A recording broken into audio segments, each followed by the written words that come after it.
বছর তাকে কারারুদ্ধ করেছে। কথা বললেন না ভাই।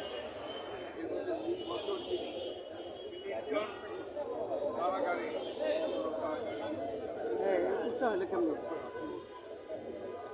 এবং সবাই সন্দেহ করে সেইখান থেকেই তার এই রোগের সূচনা হয়। অপরাধমূলক অবহেলা, চিকিৎসার অভাবের কারণে তিনি আরো অসুস্থ হয়ে পড়েন।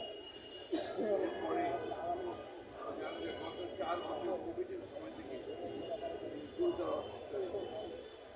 আল্লাহর অশেষ রহমতে সুস্থ হয়েছিলেন। এই কয়েকদিন আবার অসুস্থ। চিকিৎসকরা